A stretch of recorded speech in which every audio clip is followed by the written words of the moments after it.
Assalamualaikum warahmatullahi wabarakatuh. Kita berjumpa kembali dalam belajar OSN Fisika. Pada chapter 8 atau pertemuan ke-8, kita masih melanjutkan pembahasan soal-soal pada gerak dua dimensi. Semoga kita selalu diberikan nikmat kekuatan dan kesehatan, dan juga keluarga kita, sehingga kita dapat melakukan kegiatan sehari-hari seperti biasanya. Semoga paparan video ini dapat membantu dan mempermudah belajar pada OSN Fisika untuk gerak dua dimensi. Kita lihat pada soal nomor 1. Sebuah bola dilepas pada ketinggian H dari permukaan bidang miring yang memiliki sudut kemiringan sebesar theta terhadap horizontal. Ini gambar yang disediakan, sederhana ya. Sesampainya di permukaan bidang miring, bola memantul-mantul secara elastis. Bidang miring dianggap sangat panjang ya. Hitunglah dengan menyatakan dalam H dan alfa ya. Berarti nanti di sini ya akan membentuk sudut pada waktu mulai dilepas dari ketinggian H. Yang A, waktu tempuh ya, waktu tempuh bola antara pemantulan pertama dan kedua. Yang B, jarak antara pemantulan pertama dan kedua ya. Kita bahas bersama-sama. Kita lihat yang diketahui dalam soal. Sumbu X merupakan koordinat sepanjang bidang miring. Ya. Sumbu Y tegak lurus pada bidang miring. Maka dengan demikian, jadi bola dilepaskan pada ketinggian H itu mendapatkan percepatan searah dengan sumbu X ini. Ya. Kemudian mendapatkan percepatan searah sumbu Y. Maka di sini ada sudut alfa. Ya. Maka dengan demikian benda dilepas dari ketinggian H, nanti kecepatan awalnya V0-nya adalah sebanding dengan akar 2GH di sini ya. Ini pada waktu di sini ya. Pada waktu bola sudah menyentuh bidang miring, maka dia memiliki kecepatan yang searah sumbu Y dan yang searah sumbu X. Maka pemantulan kedua adalah jarak tempuh sebenarnya dari setelah pemantulan pertama. Akan tetapi waktu yang diperlukan adalah sama seperti pada saat memantul pada pertama dan kemudian pemantulan pada yang kedua. Maka yang A, hitunglah waktu antara pemantulan pertama dan kedua ya. Ini 1 dan 2, pemantulan pertama dan kedua. Berapakah L? Jarak ini L sebenarnya setelah kita mengetahui adanya waktu pemantulan pertama dan kedua. Kita lanjutkan. Bola dijatuhkan dari ketinggian H ya. Maka komponen pada sumbu X dan sumbu Y ya. Maka di sini mempunyai apa? Percepatan searah sumbu X ini adalah percepatan searah sumbu Y. Maka dengan demikian ya, kita bisa menentukan bahwa AX sama dengan GX ya, sama dengan G sin theta. Ini yang searah dengan sumbu X. Kemudian AY sama dengan GY ya, sama dengan negatif G cos alfa. Ini yang kita inginkan. Ini pada waktu mau dijatuhkan ya. Sudah mau dijatuhkan memiliki percepatan AX dan AY. Sesaat sebelum ditumbuhkan, kecepatan awal bola di sini sudah memiliki ketinggian H. Maka harus sebanding kecepatannya harus sebanding dengan akar 2GH. Maka V0-nya sama dengan akar 2GH. Ini dicari dari V sama dengan V0 ya. V sama dengan V0 dikurangi GT ya boleh ya. Itu maka dengan demikian itu nanti akan bisa menemukan faktor dari akar 2GH gabungan terhadap ketinggiannya ya.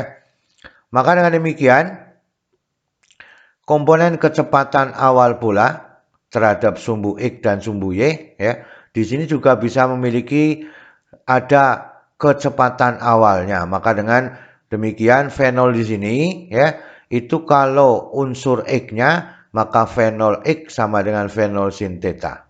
Kemudian pada sumbu Y, maka V0 Y sama dengan negatif V0 cos theta. Di sini sudah memiliki demikian, maka pada waktu benda, ya, bola menumbuk bidang miring, ya, menumbuk bidang miring dengan kecepatan, kalau ini di sini kecepatan awalnya, kemudian saat mendekati bidang miring, namanya V1X yang searah sumbu X, dan V1Y searah sumbu Y, dengan ketentuan bidang miring dianggap ketinggiannya adalah sama dengan 0. Maka dengan demikian, inilah gambarnya, ya. Ini searah sumbu Y, ini searah sumbu X. Maka dengan demikian V1X akan sama menjadi dengan V0X, ya. Ingat, hukum kekekalan energi mekanik akan demikian kejadiannya. Maka V0X sama dengan V0 sin theta, ya. Maka pada V1Y negatif V0Y maka sama dengan V0 cos theta, ya. Maka dengan demikian, inilah sifat yang diinginkan pada gerak parabola, bahwa sebelum terjadi tumbukan, ya, maka dan sesaat mau tumbukan ini memiliki kecepatan searah dengan sumbu X dan searah sumbu Y adalah sama. Kita lihat prosesnya, ya. Yang A, waktu yang dibutuhkan dari pantulan pertama dengan kedua itu berapa? Maka dengan demikian, persamaan gerak benda pada tumbukan pertama ini sama saja pada sumbu X tetap melakukan gerak lurus berubah beraturan. Maka X1 sama dengan Vx V1xt ditambah dengan setengah AX T dikuadratkan. V1X adalah V0 cos theta, cos alfa, ya. Ini adalah G cos alfa. Maka dengan demikian, ya, sin, maka ya diambil sinnya, Vx-nya diambil sinnya. Maka dengan demikian, ya, bukan cos tapi sin, maka V1X-nya adalah V0 sin alfa dikalikan T ditambah dengan setengah G sin alfa dikalikan dengan T kuadrat. Ini adalah persamaan pada waktu jadi tumbukan pertama pada searah sumbu X. Sekarang pada sumbu Y, maka Y1 sama dengan V1Y kali T ditambah setengah AY T dikuadratkan. Karena sudah sin, maka ini harganya cos. Maka dengan demikian Y1 sama dengan V0 cos alfa kali T dikurangi dengan setengah G cos alfa dikalikan dengan T kuadrat. Pada saat terjadi tumbukan pertama, maka Y-nya sama dengan 0. Maka dengan demikian, Y-nya sama dengan 0, maka persamaannya menjadi, ini dibagi dengan cos, ya. Dibagi dengan cos, maka tinggal V0T, ya, dikurangi dengan setengah GT dikuadratkan. Maka menjadi 2 V0 sama dengan GT. Maka dengan demikian, T-nya sama dengan 2 V0 dibagi dengan G. Maka kalau kita cari ketinggiannya, ya, maka kita cari dulu, maka waktu yang diperlukan dari T1, T, tumbukan pertama sampai tumbukan kedua adalah 2 V0 dibagi dengan G. Ini adalah waktu yang diperlukan dari searah sumbu Y, ya, jarak searah sumbu Y. Maka dengan demikian tinggi yang diperoleh sama menjadi V0 kuadrat dibagi dengan 2G. Ini merupakan persamaan tinggi maksimum. Maka dengan demikian HM-nya sama dengan V0 kuadrat dibagi dengan 2G. Maka waktu antara tumbukan pertama dengan kedua merupakan T maksimumnya. Kan itu. Sekarang kita ambil pada berapakah L-nya pada waktu terjadi tumbukan yang kedua. Bola menumbuk kedua kalinya atau memantul kedua kalinya pada jarak L dalam waktu T. Ini sudah ada, ya. T sama saja waktu antara tumbukan 1 dan tumbukan kedua. Maka L-nya diambil dari faktor ini, ya. L itu dari mulai tumbukan pertama sampai ke tumbukan yang kedua. Maka dari demikian L-nya memiliki persamaan yang sama dengan X1, ya.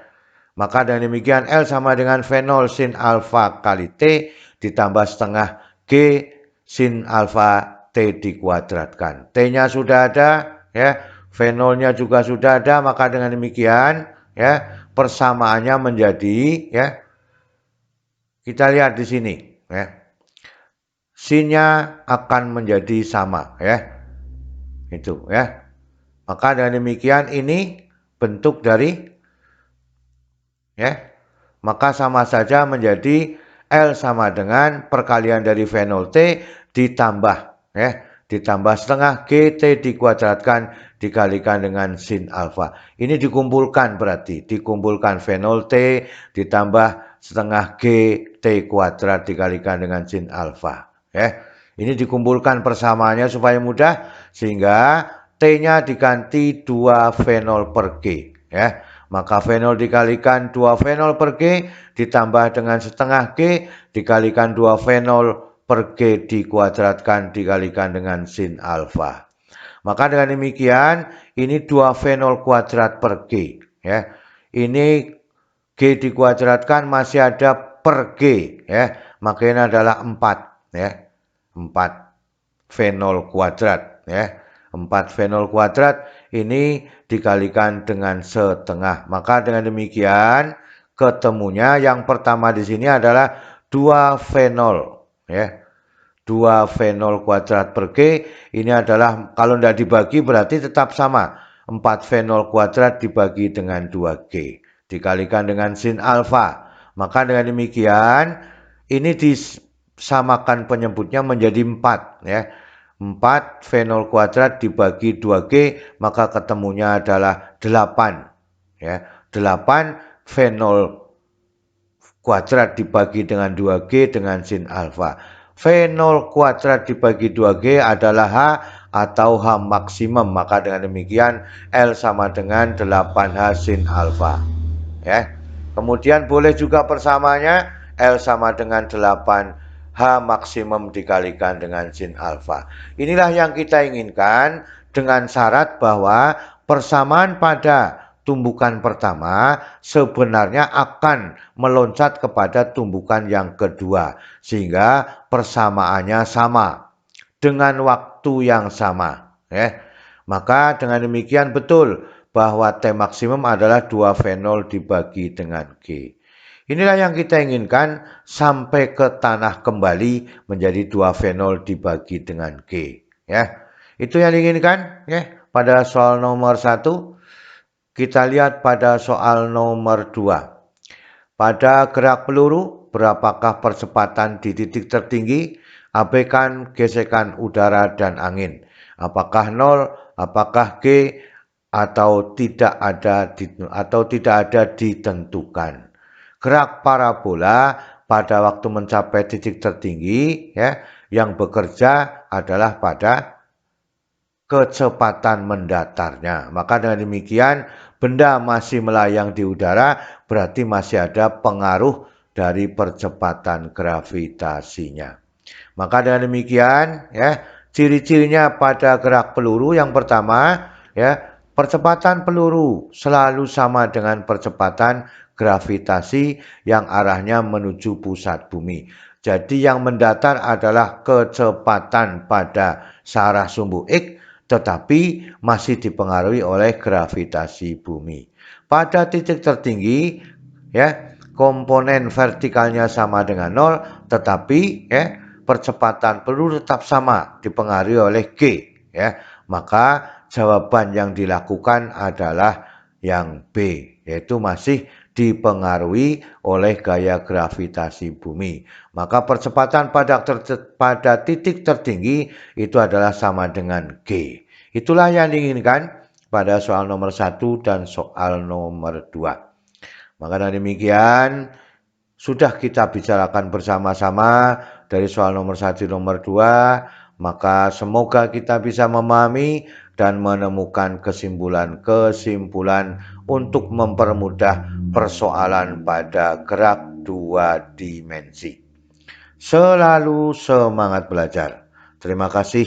Wassalamualaikum warahmatullahi wabarakatuh.